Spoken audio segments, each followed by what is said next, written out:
Hello friends, Ranjita রান্নাঘরে তোমাদের সবাইকে আবারও একবার স্বাগত জানাই। আজকে তোমাদের শেয়ার করব আমের কাঁচা আমের জ্যাম বা জেলি।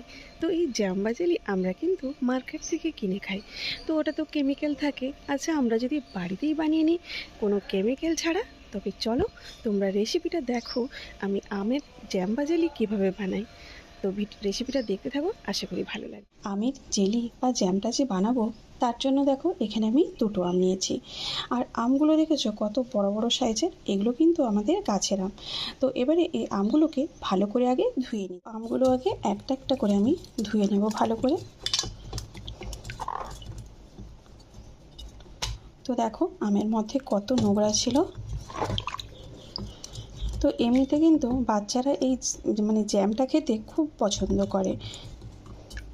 তো আমার আমগুলো কিন্তু ধোয়া হয়ে গেল। তো এবারে চলো আমগুলোর খোসা ছাড়িয়ে একেবারে কেটে তোমাদের সামনে আসছি। ফ্রেন্ডস, আমগুলোর খোসা ছাড়িয়ে একেবারে কেটে তোমাদের সামনে চলে এলাম। তো এই দেখো এরকম ছোট ছোট করে কেটেছি। আর আমের যে আঁটিটা ওটা কিন্তু আমি বাদ দিয়ে দিয়েছি। তো এবারে আমগুলোকে সেদ্ধ করতে হবে।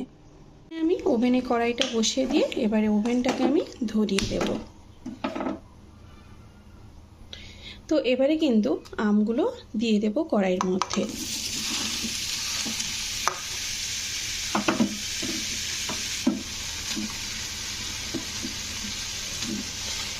তো আমগুলো দিয়ে এবারে দিয়ে দেব জল। তো দেখো জলটা কতটা লাগছে। তো জলটা এই যে আম থেকে ডুবে যাওয়ার একটু আগে দেখো, আমগুলো কিন্তু জলের মধ্যে ডুবেনি। আর এই আমগুলোই কিন্তু আমার সেদ্ধ করতে বেশি জলের প্রয়োজন হবে না। তো এবারে আমি আমগুলো সেদ্ধ করার জন্য দেখো একটু ঢাকাটা লাগিয়ে দিচ্ছি, আমগুলো যাতে তাড়াতাড়ি সেদ্ধ হয়ে যায়। তো ফ্রেন্ডস, এবারে আমি ঢাকাটা খুলবো আমটা কতটা সেদ্ধ হলো। তো দেখো আমটা কি সুন্দর সেদ্ধ হয়ে গেছে। তো এমনিতে আমাদের গাছের এই আমটা কিন্তু খুব সুন্দর, এত মার আমের। তো খুব অল্প জলেই কিন্তু আমটা সেদ্ধ হয়ে গেল। তো এবারে কিন্তু আমটাকে আমি তুলে নেব, আমটা আমার সেদ্ধ হয়ে গেছে। তো এখানে আমি একটা বেলা নিয়েছি, তো এর মধ্যে আমটা নিয়ে নেব। তো দেখো খুব সুন্দরভাবে কিন্তু সেদ্ধ হয়েছে।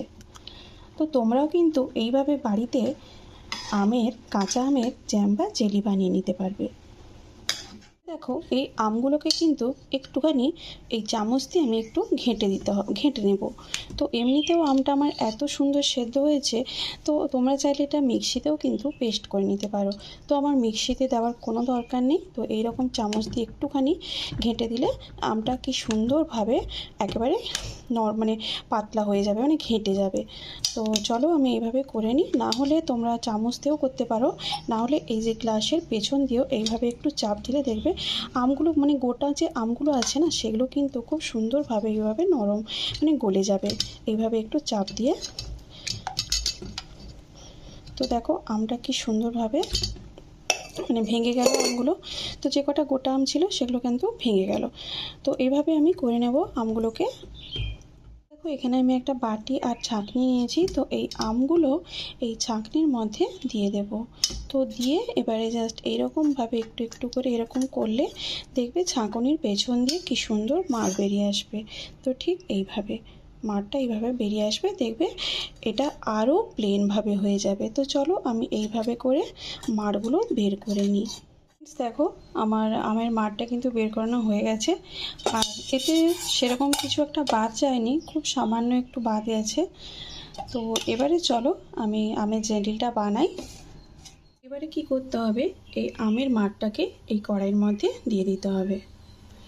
তো দেখো মাত্র দুটো উপকরণ দিয়ে কিন্তু আমের জ্যাম বা জেলি ঘরে তোমরা বানিয়ে নিতে পারবে। কিন্তু আমি এর মধ্যে চিনিটা দেব। তো তার জন্য আমি যেই বাটিতে আমের যে মাড়টা নিলাম, তো ঠিক সেই বাটির মাপ করেই কিন্তু আমি চিনিটা দেব।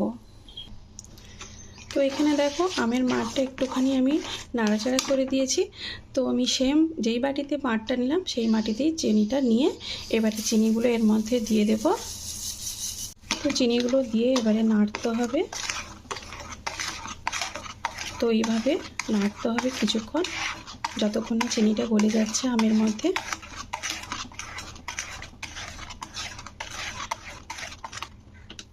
আমার কিন্তু চিনিটা মানে আমের মধ্যে যে চিনিটা দিয়েছিলাম ওটা কিন্তু গলে গেছে। আর দেখো কি সুন্দর কালার চলে এসছে, খুব সুন্দর দেখো থকথকে, পুরো মার্কেটে যেরকম জেলি বিক্রি হয় ঠিক সেই রকম। আর এটা তোমরা ঘন ঘন নাড়বে, নাড়লে কি হবে নিচে আর ধরে যাবে না। নিচে ধরে গেলে কিন্তু কালারটা লাল হয়ে যাবে। জেলির কালারটা কিন্তু অ্যাকচুয়ালি এইরকমই হয়, জ্যাম বা জেলি যে মার্কেটে বিক্রি হয় ঠিক কালারটা এইরকমই মানে পাওয়া যায় দেখতে। তো চলো এটাকে আরেকটু মানে একটুক্ষণ নাড়াচাড়া করব, তারপরে কিন্তু আমার আমের জেলিটা তৈরি হয়ে যাবে। আমি একটা বাটি নিয়েছি, তো এই বাটির মধ্যে কিছুটা জেলি আমি দিয়ে দেব। তো এবার এই জেলিটা কিছুক্ষণ পরে দেখবে যে জেলিটা এদিক ওদিক হচ্ছে কি না। যদি এক জায়গায় থাকে ভাববে যে জেলিটা তৈরি হয়ে গেছে। তো দেখো আমার ঠিক এক জায়গায় পড়ে আছে, তো আমার কিন্তু এই আমের জেলিটা হয়ে গেছে। তো চলো এবারে আমি ওভেনটা অফ করে দিই। তো এটাকে কিন্তু আর আমি কালার চেঞ্জ করব না। তো এবারে ওভেনটা আমি অফ করে দিচ্ছি। তো কেমন লাগলো এই আমের জ্যাম বা জেলি অবশ্যই একটা কমেন্ট করে জানিও। ভালো লাগলে একটা লাইক করো, শেয়ার করো, আর চ্যানেলটাকে সাবস্ক্রাইব করে একটু পাশে থাকার চেষ্টা। আমি এখানে একটা বাটি নিয়েছি, এই বাটিতে জেলিটাকে নিয়ে নেব ঠান্ডা করার জন্য। তো এটা কিন্তু ঠান্ডা হয়ে গেলে তারপরে যে কোনো তোমরা জারে ভরে রেখে দিতে পারো, এটা নষ্টও হবে না সহজে। আর এটা সাধারণত বাচ্চাদের ওই রুটির সঙ্গে মাখিয়ে দিতে পারো। তো দেখো ফ্রেন্ডস কালারটা এত সুন্দর এসছে। তো চলো ফ্রেন্ডস ভিডিওটা এখানেই শেষ করছি, দেখা হচ্ছে তোমাদের সঙ্গে নেক্সট একটা ভিডিওতে। ততক্ষণে তোমরা সবাই ভালো থেকো, সুস্থ থেকো, বাই।